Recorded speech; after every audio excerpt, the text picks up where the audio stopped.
Hello students, welcome to Mid Benches classes. Hello everyone, happy independence day. तो जैसा कि आप जानते हो हम मैथ्स 1 कर रहे हैं, उसमें थर्ड लेसन अरिथमेटिक प्रोग्रेशन कर रहे हैं और कल तक हमने प्रॉब्लम सेट के क्वेश्चन नंबर 8 तक कंप्लीट कर दिया था।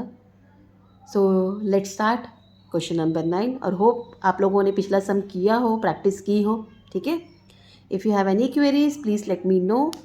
सो let proceed with our studies.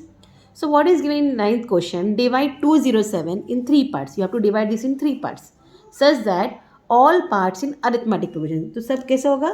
जितने parts है वो arithmetic progression में होंगे. And products of two smaller parts, जो smaller parts है उनके products कितने होंगे? 4623. So what we are going to do, we will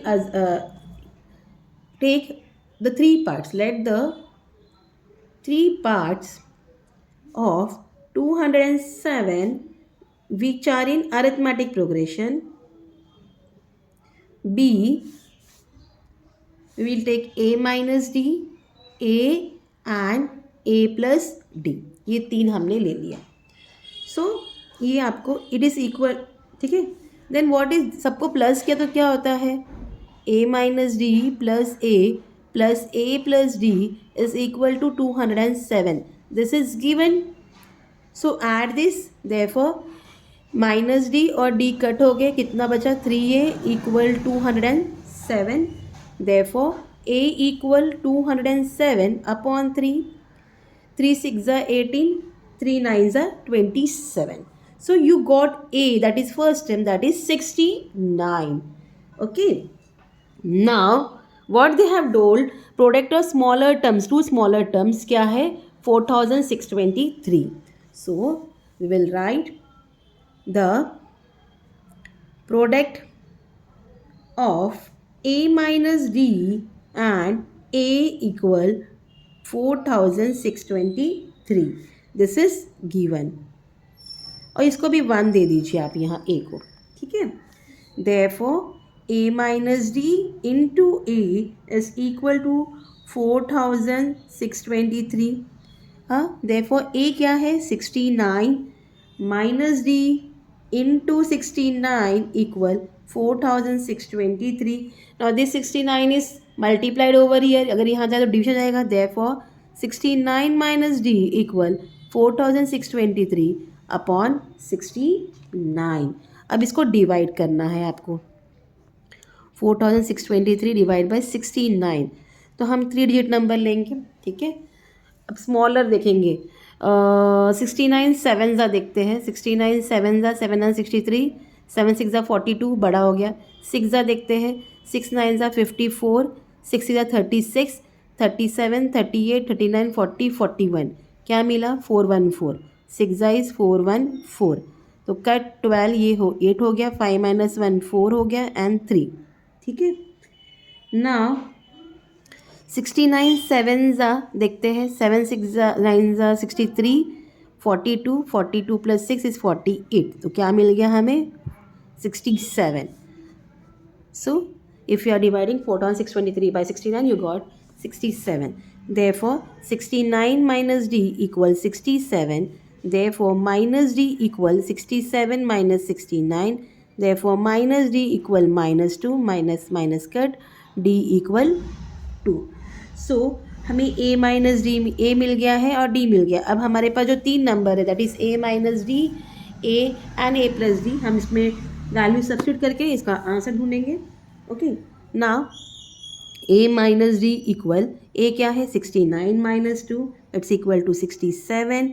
a equal 69 and a plus d equal 69 plus 2, that is equal to 71. So your answer is the required 3 parts of 207 are 67, 69 and 71. आया समझ में सम आपको? तो ये आपका 9 सम था. Isn't it easy? Okay, चलो let's move to 10th question now. So what has been given in 10th question? There are 37 terms in an arithmetic progression. Total कितने टर्म्स है? So there are 37 terms in an arithmetic progression. The sum of 3 terms placed exactly at the middle is 225. जो बीच के 3 जो है numbers, हाँ, उसको अगर हम प्लस करते हैं एग्जैक्टली क्या आता है 225. And the sum of the last 3 term, और लास्ट 3 टर्म को क्या प्लस करें तो क्या आता है 429. You have to find the arithmetic progression. Total कितने नंबर है, एन टर्म कितने टोटल हियर, n इक्वल 37. अब हमें क्या बोला है, the middle term of the arithmetic progression क्या है, that is equal to n plus 1 upon 2. हाँ, उनका सम किया, that is 37 plus 1 upon 2, it's equal to 38 upon 2. 2 19 38, क्या मिला 19. सो 19 बीच का है तो उसका आगे पीछे क्या होगा 18 एंड 20 होगा. Therefore the 3 middle terms are 18th, 19th and 20th. So what they have given, term 18 plus term 19 plus term 20 is equal to 225. This is given to you. इतना क्लियर है.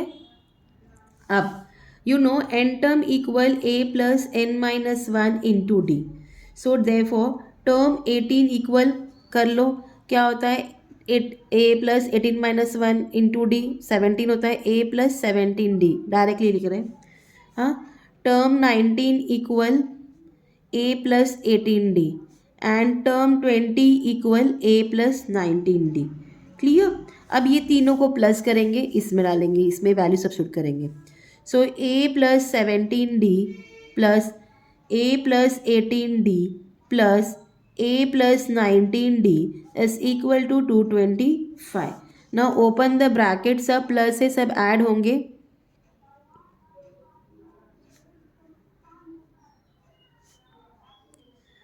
a कितना है 3 है, 3a हो गया, plus 17 plus 18 कितना है, 17 plus 18 is 35. 35 plus 19, 9 plus 5 4, 54d. ठीक है, इज इक्वल टू 225. अब हम इसको तीनों को 3 से डिवाइड करेंगे. 3 1 ज़ा 3, 3 1 ज़ा 3, 3 8 ज़ा 24, 3 7 ज़ा 21, 3 5 ज़ा 15. सो यहाँ हमने क्या किया, डिवाइडिंग बोथ साइड बाय 3 किया. इसको आप 1 दे दीजिए. इतना पार्ट क्लियर. अब नेक्स्ट कंडीशन क्या बोला है, सम ऑफ लास्ट 3 टर्म. तो लास्ट टर्म जो है 37, तो उसके पीछे आगे टर्म क्या होंगे 36 एंड 35. वो कितने टोटल हो रहे 429. Okay, the sum of last 3 terms, that is term 35 plus term 36 plus term 37, they have given us what 429. ये दिया हुआ है. सेम जैसा हमने पहला किया ये पार्ट वैसे ही करेंगे. Term 35 equal A plus 34d. Okay, term 36 equal A plus 35d and term 37 equal A plus 36d.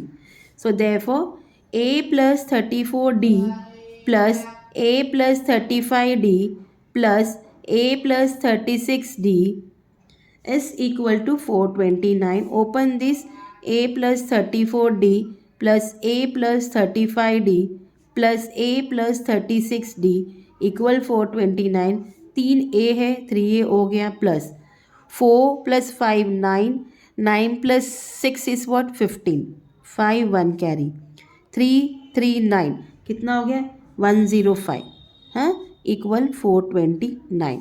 अब डिवाइड करेंगे इसको 3 से, अगेन ए हो गया, 3 3 ज़ा 9, 3 5 ज़ा 15. ओके, 3 1 ज़ा 3, 3 0 ज़ा सॉरी हाँ 3 1 ज़ा 3, 1 12, 3 4 ज़ा 12, 3 3 ज़ा 9. हमने अगेन यहाँ क्या किया, डिवाइडिंग बोथ साइड्स बाय 3 किया. इसको आप 2 दे दीजिए. अब आपके पास 2 इक्वेशन आ गया है, a plus 35d equal 143 and यह a प्लस 18d इक्वल 75. दोनों a कॉमन है, हम सब्ट्रैक्ट करेंगे इक्वेशन को and we will get the answer. Now subtracting equation 1 from equation 2. Fine.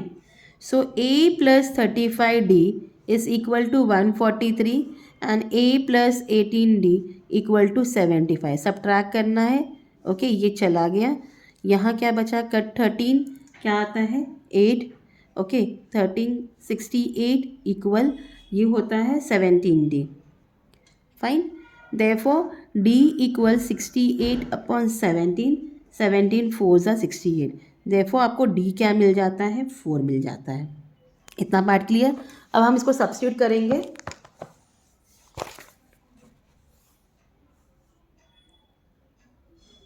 Substituting d equal 4 in equation 1. ठीक है. तो इक्वेशन 1 था हमारा a plus 18d equal 75. Therefore a plus 18 into 4 equals 75. Therefore a plus 18 4 is 72 equals 75. Therefore a equal 75 minus 72. Therefore a equal क्या मिलता है? 3. ठीक है. और हम क्वेश्चन में क्या पूछा आपको? Find the arithmetic progression. ठीक है. सो टर्म 1 दैट इज a आपको 3 मिल गया. ठीक है. टर्म 2 क्या हो जाएगा? Term 1 plus difference that is 3 plus 4 equals 7. Fine. Term 3 क्या हो गया? Term 2 plus difference that is 7 plus 4 it is equal to 11. तो 37 टर्म क्या है? It's equal to a plus 36d that is equal to 3 plus 36 into 4. 3 plus 4 6 24, 4 12, 13 14, 144. It's equal to 147. तो हमारा जो required term है हमने 2 3 पहले का निकाल लिया और लास्ट टाइम निकाल लिया. आंसर में लिखेंगे the required arithmetic progression is 3 7 11. आप आगे का भी ढूंढ सकते हो, फोर्थ वगैरह ढूंढना है तो. सो ऑन एंड लास्ट में 147. तो इस तरीके से आपका ये 10 सम भी कंप्लीट हो जाता है. समझ में आया आपको? Let proceed to now 11 sum. तो जैसे कि 11 सम में बोला है if first term of an arithmetic is a second term of an is b. If first term of an arithmetic is a, second term is b and last term is c. पहला a है, दूसरा b है, third c है. Then show that sum of all term is a plus c into b plus c minus 2a upon 2 into b minus c. Mark it down. Important, ये hots के question है, ये important होते हैं, ये आ सकते हैं पेपर में. Mark it down. So here term 1 that is a equal, term 1 क्या है? a है. Term 2 is b and term c is c. Common difference क्या होगा? Term 2 minus term 1.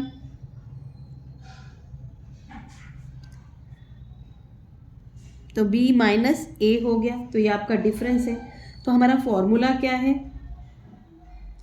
अभी आपको क्या ढूंढना है? Total number of terms in an arithmetic progression.